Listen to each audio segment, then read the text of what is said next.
Hello and welcome to Wolfman Gaming. This is my Dishonored 2 complete stealth pacifist walkthrough, and this is mission 7, also known as a Crack in the Slab. And we have reached the manor of Aramis Stilton, and as you can see, it looks like it's been interiorly, is that correct? Interiorly decorated by Tim Burton with a hangover. Very nice place. Very open spacing at times. But there are a few things I need to address about this mission. And the first thing is, at the mission end screen you will see that I will not have a perfect streak. 2 bodies will be found. And that's because that's the easiest and most consistent way to not be detected yourself. It will not negate the shadow trophy, and that's what we're going for. And the other thing is that this is a terrible mission. And that is a terrible thing to say when you're making a walkthrough for a game. I am very well aware of that. But this is my least favorite mission in these 2 games. And it's that for a few different reasons. The first is that you don't have your blinking ability in this manner, because for some reason it negates your power to blink. I can't remember why. And also you are forced to use this timepiece to move around. And the timepiece allows you to travel back and forth 5 years in time, and also you can put up this sun fan thing to see the other timeline, to see the guards when you look into the past and you're in the present and all that stuff. And the problem I have with this mission is that it feels like an afterthought. And I've never been a big fan of when they halfway through a game just throw in a completely different game mode that they haven't had before, or a completely different function that they haven't had before, and they will never go back to it again in the rest of the game. Because it just feels so unnecessary. I could have understood it if the timepiece had been a part of the game through the entire game, that you only got it boosted during this game. Also a quick note here, if you pick up this key you will get the trophy under the table. But going back to the timepiece and how they just crowbarred it into the story. It's like in Dead Space, which is a great game, and the fight where you sit in a big turret and shoot asteroids going towards the ship you're aboard. I might be able to get around that. That is going back into the a terrible function in the game, because it doesn't work. You're at the complete mercy of the game. And it's also one of those things that it's only there to prepare you for one of the boss fights, because you only shoot a turret twice in that entire game. And Dead Space is a great game, both Dead Space 1 and 2, except for that sequence. And after I played through the game the first time, I almost felt reluctant to replay it just so I could skip that turret fight. But anyway, getting back to this mission, I'm not gonna dwell on that forever. Instead, I'm gonna try to be a bit productive. Because it is a fun idea to manipulate time to get to where you're going. And there are some smart instances, like in here, for example, we have lots of blood flies in the present. And they are there because of this wolfhound corpse. But if you pick up the body and put it in this furnace and burn it, you will change the present. So then there isn't a wolfhound corpse, and therefore there can't be any blood flies. Really smart thing to do. And that is one of the more forgiving parts of this mission. But we are in here to find out what happened 5 years ago and why Aramis Stilton is a lollygagging idiot just sitting around dreaming of the past. And we know that it has something to do with Delilah. So, also another thing, in the present this safe is open, so you can see the combination and go back to the past and loot it. So that's something food for thought. Would the safe be open in the present if we hadn't opened it in the past? Let me know in the comments what you think. But anyway, to get to Delilah, or find out about Delilah, and here is also, I'm starting to rant on a bit. Here is the thing that leads to me having 2 bodies detected. Because there are 2 wolfhounds in this big hall. Be very careful in here. This is the other instance where we use the sleep darts. And there is one of those Lord of the Flies zombies up on the 2nd floor. And I think he's the one that spots their 2 unconscious bodies. And when you shoot the 2nd wolfhound, be quick to move in behind this pillar so it doesn't detect you before it passes out. And as I said, there is a zombie guy up here somewhere. And I like to take out all 3 of them because they are the only things you need to worry about in the present in this entire mansion. Because if you forgot what I was supposed to say. Seems to be centered at some focal point. Because if you let them stay awake or you don't sedate them, you will be at risk of being detected several times, because we will be focused around this main hall for quite a bit. But we need to go back to the past to get the combination to that door right in front of us, because in there we will get the answer to Delilah's immortality and all that good stuff. And this is quite hard, to put it lightly. Because in the past, in this room, you can see there are lots of guards, and you see also that little combination dial on the right of the door. That I've talked earlier about the fact that it's quite hard to, or that it's very slow to turn the dials in this game.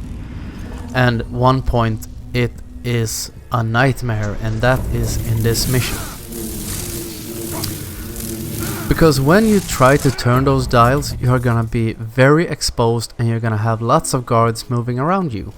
And how they move is completely random. And I get really lucky there. You see the guard turning around, starting to spot me before I jump back to the present. But I'm gonna talk more about that when we get there. Now we are just getting focus on getting to the combination to the door. And we get the combination from, I think it is Aramis Stilton, standing in the gazebo right in front of us. And he has his journal set up beside him, and we are gonna jump down and steal that from him. And there are a few effects if you take him out here. If you knock him out, he will not perform the ritual that makes him lose his mind, and when you go back to the present, you will nothing will be dilapidated. He will be his sane self, so there will be lots of servants. And if you kill him instead, the mansion is gonna be completely empty, completely devoid of life and any kind of dangerous thing. So that is something you can try to mess about with and see what you like. But I think knocking him out and having him and his servants in the present makes this already pretty hard mission unnecessarily even harder. And that was a completely incorrect sentence. But you get what I mean. But now we have the combinations. We're gonna go back into the main hall. And this is a bit critical, because when you go in here, there are quite a few guards to your right behind this screen. And since this is blocked by debris, you're gonna have to sneak past them. So be very careful and make a save before you sneak out behind that sunscreen. Because this manor is very hostile, both in the past and in the present. In the past there are lots of guards, and in the present it's totally infested with blood flies and wolfhounds. So maybe the easiest way is to kill him, but since we're going for clean hands, we are not gonna do that, and it's perfectly doable even without that. Especially since we knocked out both the wolfhounds and the zombie guy, because now this main hall is completely safe for us to move around in. But to get to the door where we're gonna punch in the combination, we're gonna have to go back to the past, and I'm gonna throw a glass object, I can't remember what it was, if it was a glass or a pitcher, and make a save before you throw it. This is very important. Do not throw it before you make a safety save. Because as I said, we have these two guards that are fucking about by the lock, and there are lots of other guards. And when you throw that glass, or if it's a pitcher, they're gonna start moving around. And they are gonna start patrolling and try to find out what made that noise. And then you are completely at the mercy of the game. And the mercy of RNG. And that can be grueling, especially since we all know the combination dials are so slow, and I was stuck here for quite a while. So I throw the pitcher, I go back into the present and wait for them to fuck off. Please go away. And I check the dials before I punch in the code.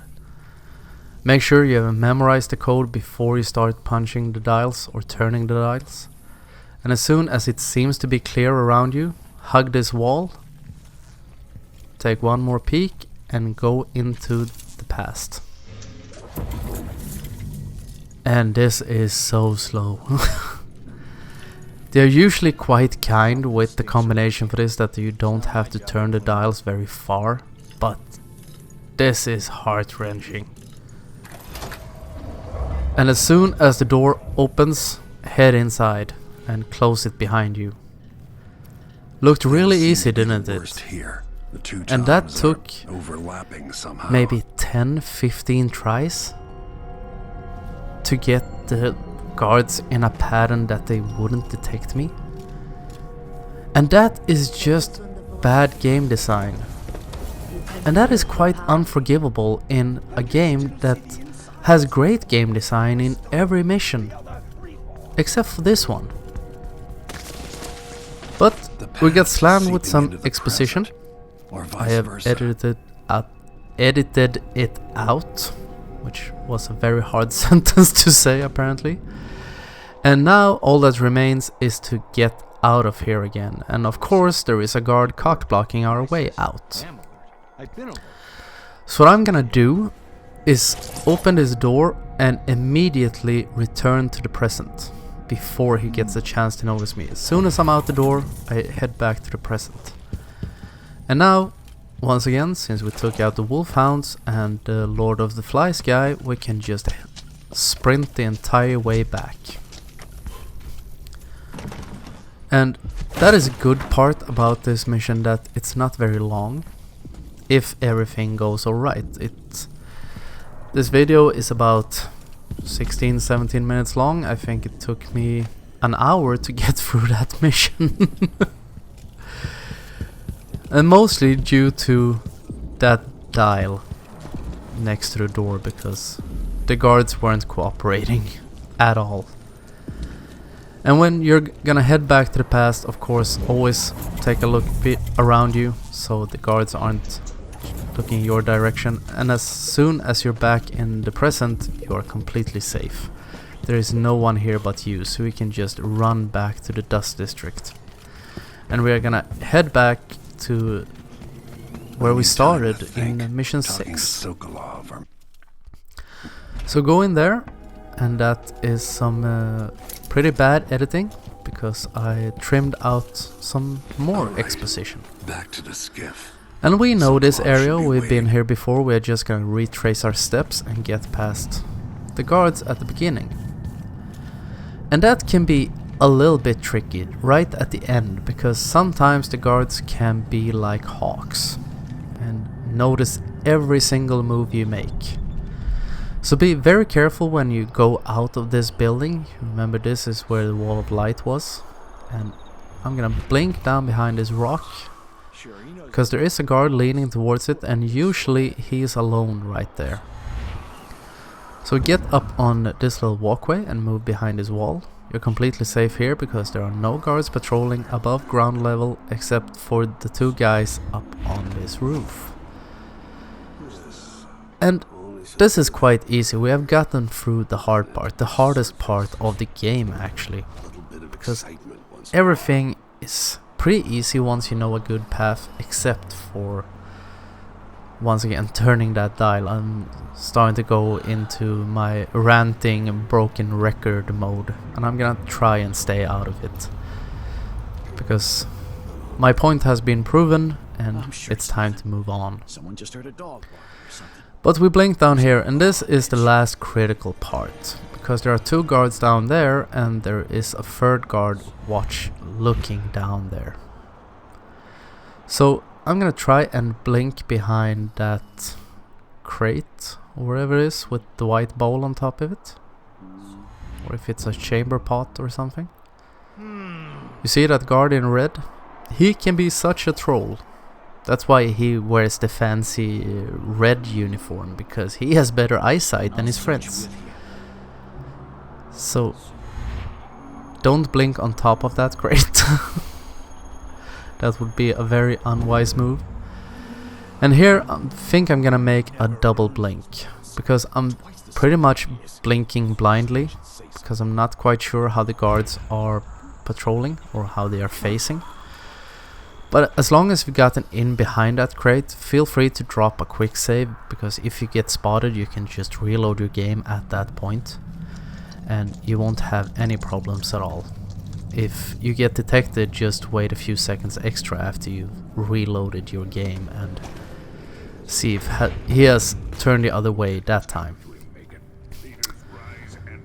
But we are back at the boat with Dr. Sokolov, and it's time to head back to the dreadful whale and onwards with our quest. So yes, we are ready to leave and get out of Aramis Stilton's horrible manor. And here you can see I have two bodies detected. Nothing I could do about it. It's the wolfhounds. It makes the game a lot more easier, because otherwise you're gonna have to lure them away, and you're gonna have to count on RNG to be kind so they don't patrol where you are. But anyway, that's the end of this episode, so I wanna thank you very much for watching, and I will see you again in my next video. So until next time, this is the Wolfman signing off.